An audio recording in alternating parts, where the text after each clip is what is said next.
Alright, ngiyabingelele igama lami nguSiphingo kwaNtombela. Ngicela nje ukuthi uma uqala ungena kuleli khasi ucofoze usubscribe button ukuze uthola okuningi kwenzakalayo. Yabona ngenza kwethu ngiphinde ngikukhumbuze ukuthi ukusubscribe akumoshi ngisho ke idatha ngisho ngathi u1 cent wedata. Kodwa nje usuke uyibeka emathubeni ukuthi ke ubone wonke umsebenzi suke siwuposte suke siwufaka ozokusiza ngokuthi ke wazi ukuthi empilweni kwenzakalani. Mhlawumbe kokunye ke nje experience ukuthi ke mhlawumbe izinto ezenzakalayo awukanti kuyenzeka izinto ezikanjeni yabo. So nje kuzokusiza ukuthi kubeke ethubeni elikanjalo. Mfowethu uhlelo lethu ke njengoba ke nawe uyazi ukuthi masuke sisendaweni ezikanjeni suke sokushayela ke uhlelo lakho lomnandi kakhulu ukuthi komunye lapho khona kuzoqedwa khona lento ekuthiwa umjolo. Ayiyeka mfethu lento ekuthiwa umjolo ayithandeki lento ekuthiwa umjolo kahle kahle. Yonke esiyiqedayo bafethu. So ngisho wathiwa nje isithembu somjolo. Yes, isithembu somjolo impela kodwa siyekwe.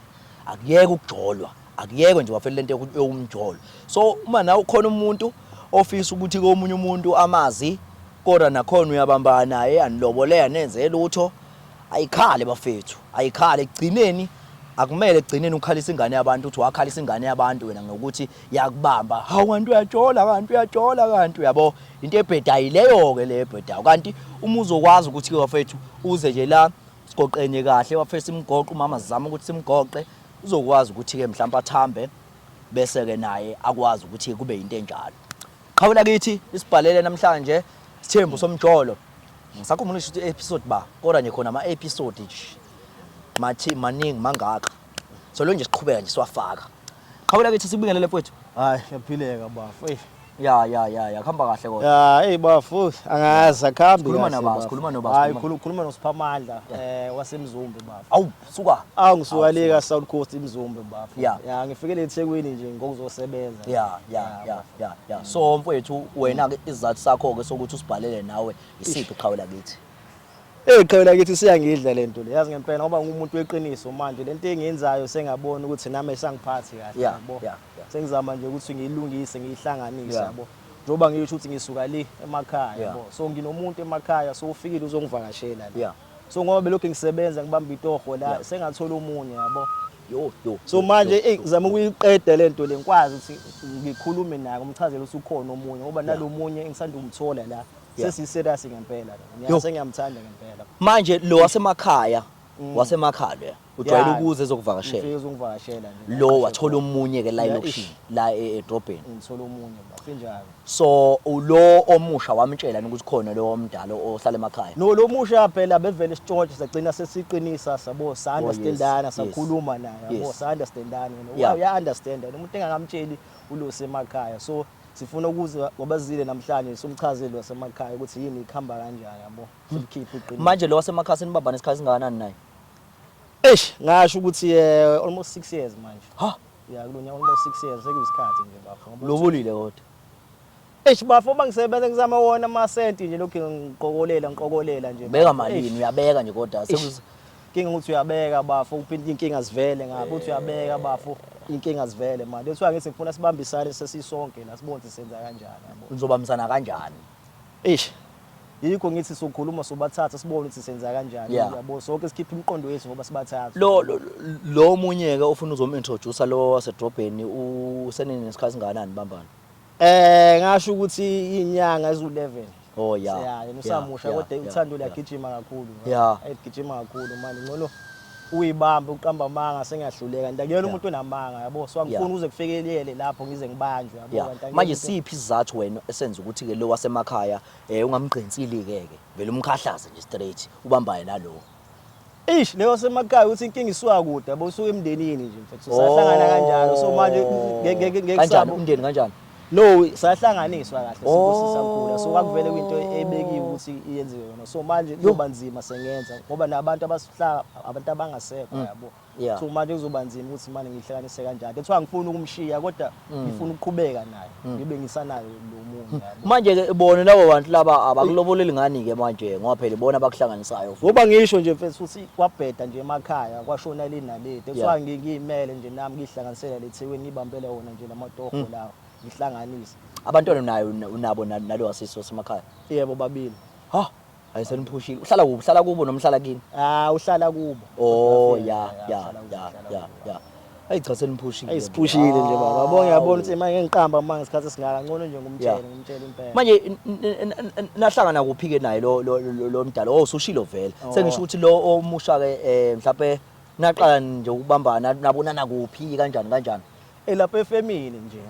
Uwenza i-catering lapha. So manje bengikuthanda iplate lakhe ehlezi ngiyodla lapha. So sayijwayelana kanjalo yabo. Hayi lapho wakudlisa. Lutho.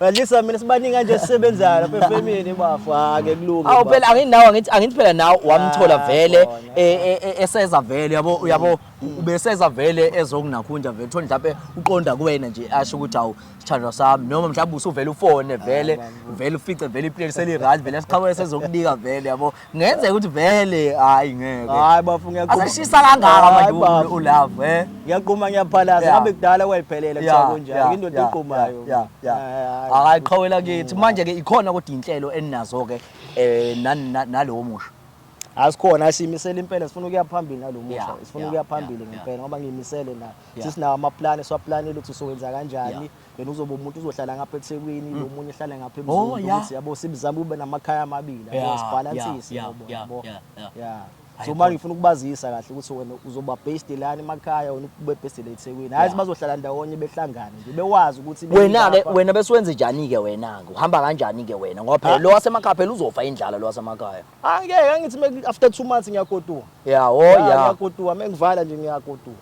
yo kodwa uyakwazi ukuthi ukubalansisa kodwa lethe sithe kodwa ikhona kodwa nakuwena kodwa ngoba phela abanye bashawa yilonto le uyakwazi ukuthi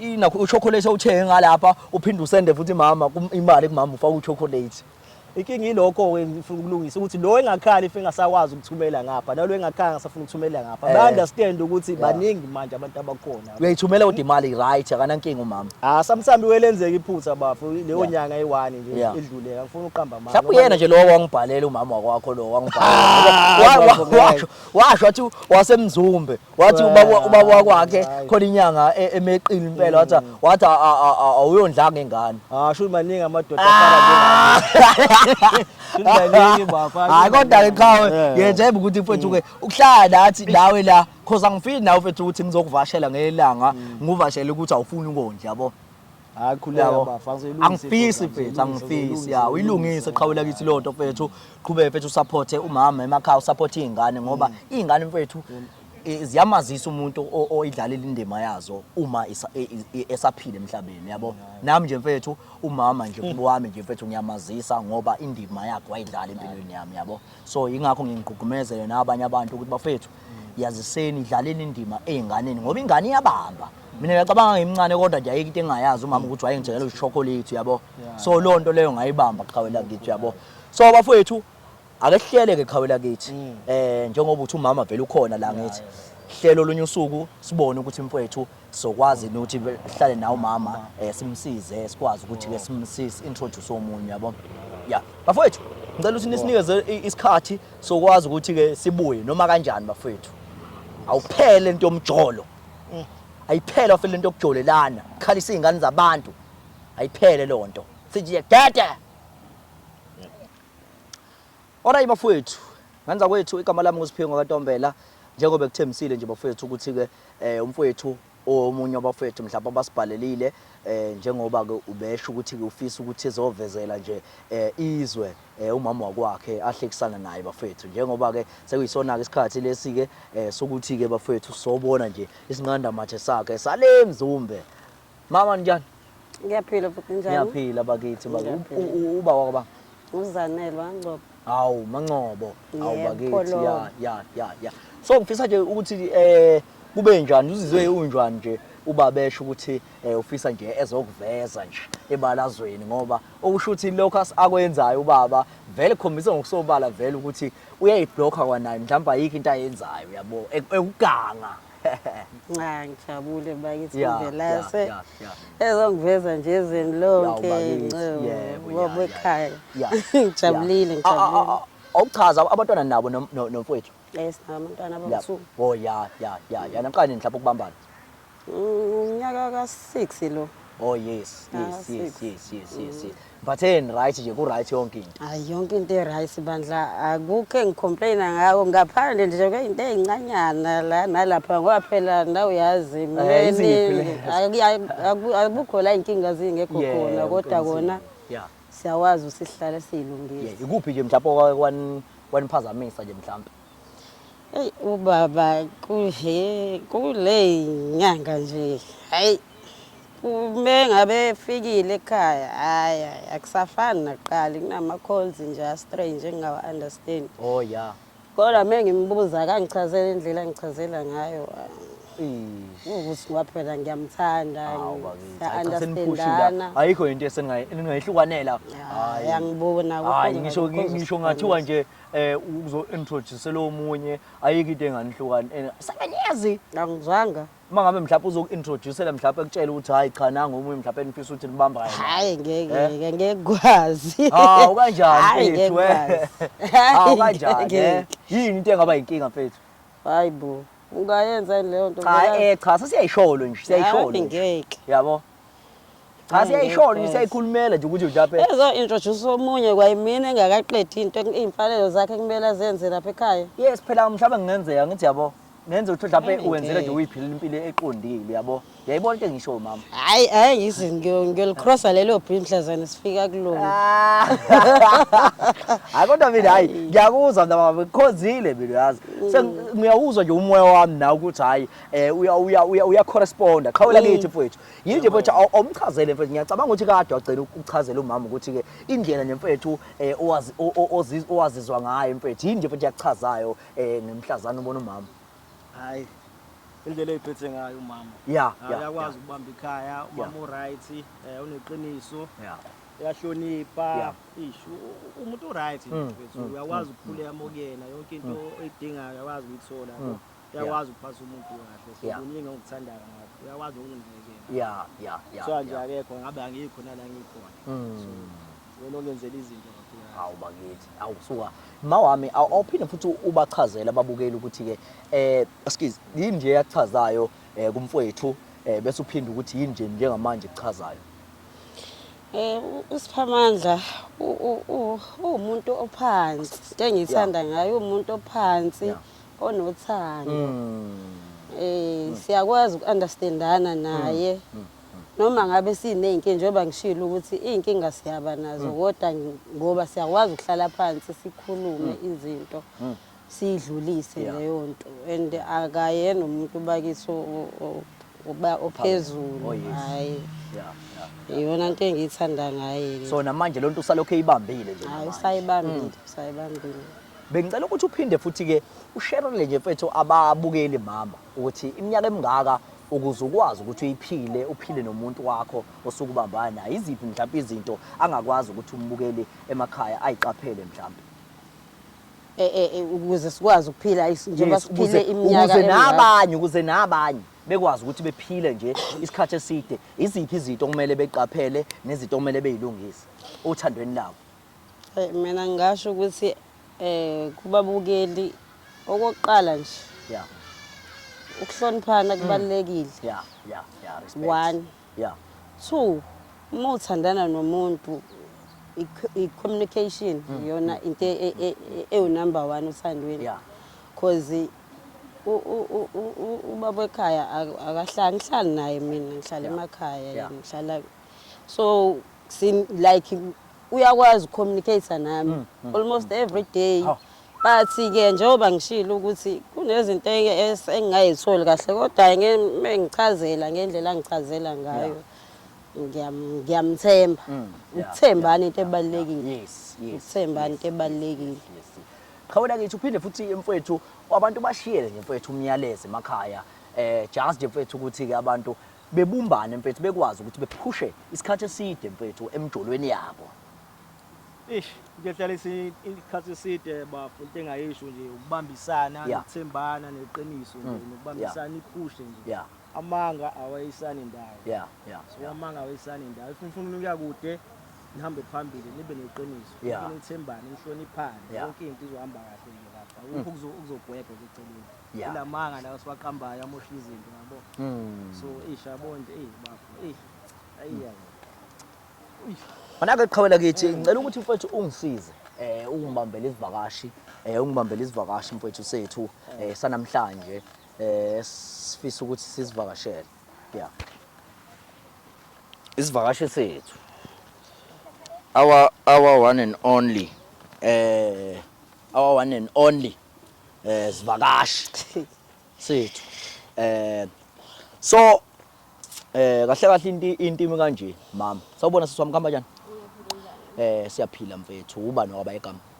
Igama lami uGugu wakamkhize. Awukhabazela kaMavovo. Udabuka kuphi nendawo wena? Ngijabula le ndoda. Oh njengamanje ula eThekwini. Yeah. Uyazana mfethu ngithi. Yeah, senesikhathi singana mhlawumbe nazana. 6 years 7 years lapho nje. Yeah. Natholana kanjani? Usebenza la eduze kwala engisebenza khona nami. Oh yes. Yeah. All right. So mama njani? Oh mama, so manje into kahle yonke into yethu imi kanje. Mfowethu lapha usibhalelile. Mfowethu awumtshela umama cause ngiyacabanga ukuthi kuzowehla kahle umetshele wena mfowethu. Makaqiniso noSiphi. Awuqiniso. Ngoba bengikubizile kulo hlelo le size nawe lana. Bekhona udaba ngengifuna ukuthula yabo. Besingidla ngaphakathi le mfana. Bese ngikhathele uqambela amanga. Nawe ubusubona ukuthi izinto bese ngasahambi ngendlela bezihamba ngayo ekhaya. So bengizokwazi nje uzokukhombisa la ukuveza ukuthi ngoba ngikhona la eThekwini sekwaba khona umuntu engamthola engiphilisana naye. So angisakwazi ukufihla isikhathi eside mama ngoba ngiyahlonipha yabo. So ukufihlela nami kuyangidla njalo nje ubona kuyangidla ngempela. Manje ngithi ngizothula leqiniso nje mama. Samandla ngikuthembe kangaka.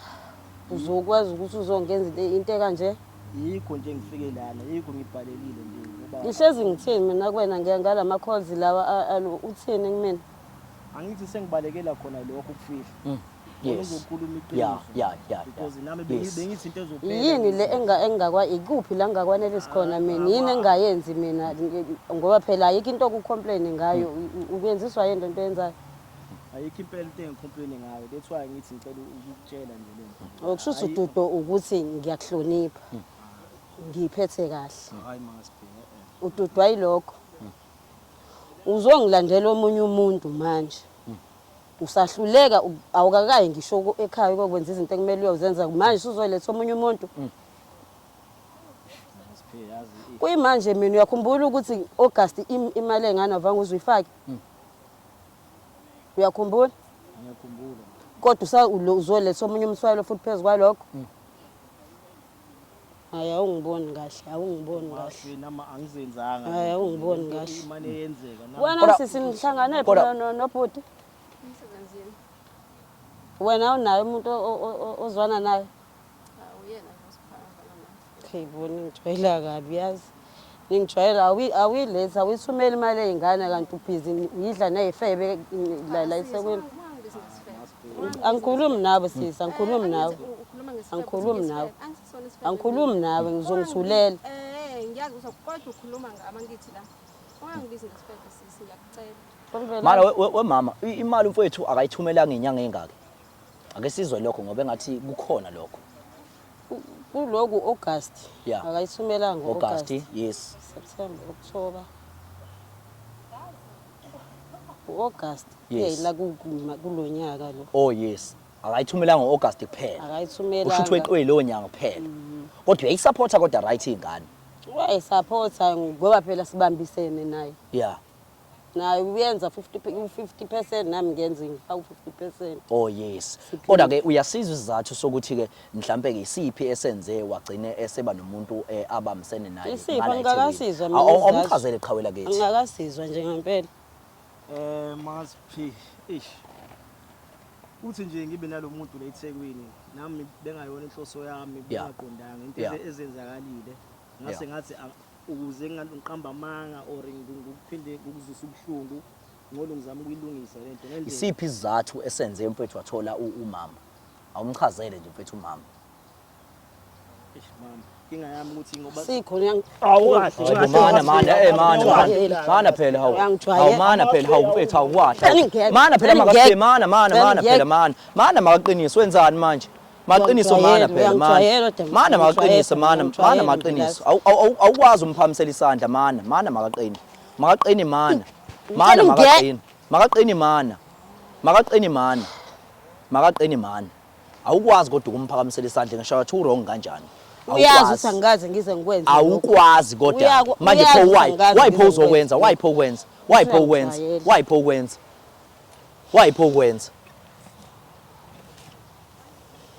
cha awumchazele mfethu umama mfethu isizathu esenze mfethu wamtholela umuntu mfethu ngala eThekwini masibheke ukuthi ngiqale ngixolise ukuthi sekube inyanga engaka ngokufihlela yeah andiyena umuntu zingaki inyanga inyanga ngathi zu11 yeah so nami ayingiphathi kabi lento ngoba ngiyazi ukuthi umuntu onjani ukufihlela nawe ukwazi wangibhedela ngenzela into embi so manje uyimisele ngani ke mana awuchaza izathu kancane mama uyimisele ngokuthi ngoba awuchaza wenza waba nomunye waba nomsizi wakho amtholela umsizi ngokuthi ngoba sengihlala ngapha isikhathi esiningi 50% ngisebenza ngapha nomunye ngisemakhaya so bengifuna sengaze ngajwayeleka nami bengaqondanga bengithi ngiyigangela sengaze ngajwayeleka bo sengazi ngaba nomuntu okhona njengapha mengiseThekwini nomuntu mekhona mele ngisemakhaya bo phezu kweminyaka emingaka mana ngithi uyasiza izathu phezu kweminyaka emingakanani mana ngithi uyasiza izathu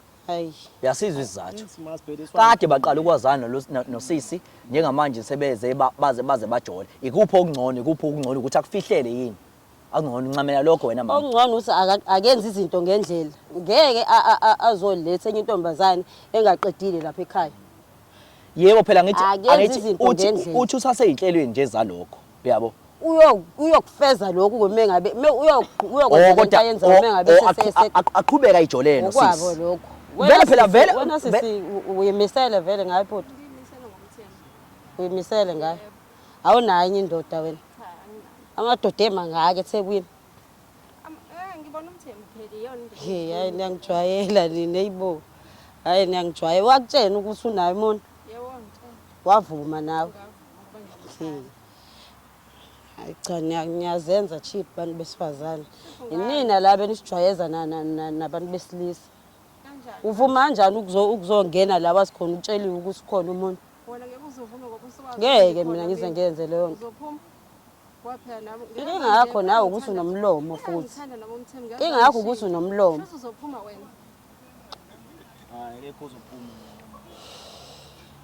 mama ikupho okungcono ukuthi beqhubeke beyijolele wena uqhubeke ngoba vele phela mama uyayiboka dladla na wena into iyabalansa nje khona useThekwini wena usemakhaya wena ngithi yayibo into eyibalansela nje lento le ngoba nawe umfowethu awufiki njalo ufika after manje wena futhi ngiyakubona vele ufavor yena mama ngithi mina ngiqeda lento ekuthiwa umjolo yabo angiyifuni lento ekuthiwa abantu bejolo yabo lonto leyo mina hlathi lonto engiqedayo mama urong umfowethu ngokuthi ajole akufihlele wena uyabo cause bekumele aqanze iqiniso umfowethu ukuthi akakwenza ukuthi ke ebonakala njengomuntu ojolayo uyayizwa lonto leyo uyayizwa lonto mama wami umfowethu ubalekile ukuthi umfowethu akhiphe iqiniso lokuthi ukhona umuntu okhona omunye ongala eThekwini ayiyeke lento ukuthi njengoba nawe usunokumsola sola ngithi uyabona njengamanje uzokhuluma lokho iqiniso lokuthi cha mfowethu ukhona omunye umuntu onokuphazaphazamisa kancane uyabo kodwa zonke izinto izoqonda njengoba usumazi nje kodwa konke sekuzoba right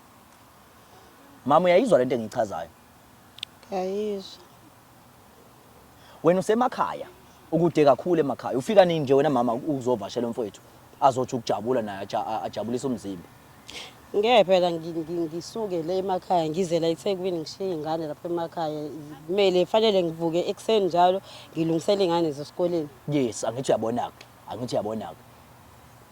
icala lami le akulona icala bese ufika nini kumfowethu ezogoduka nje uyeza yena nami mengabe kuvaliwe ikole noma kwama weekend after inyanga engaki noma insuku engaki mhlawumbe waphela 2 months yo lo muntu akaphili ngalo ukuthi ungeyizwa inkonzo nje uthi akathandazi lo uyabulala yini umuntu ongathandazi uyafa akathandazi lo muntu lo hayibo mina ngifingani ke ukuthi ke kuyabulala ungathandazi Angifingani ngoba mina ngiyawuhlala lo 2 months ngimlinde. Cha phela umuntu wesilisa yena ingqondo Hayi. ibuyithi iphithane kancane. Hayi.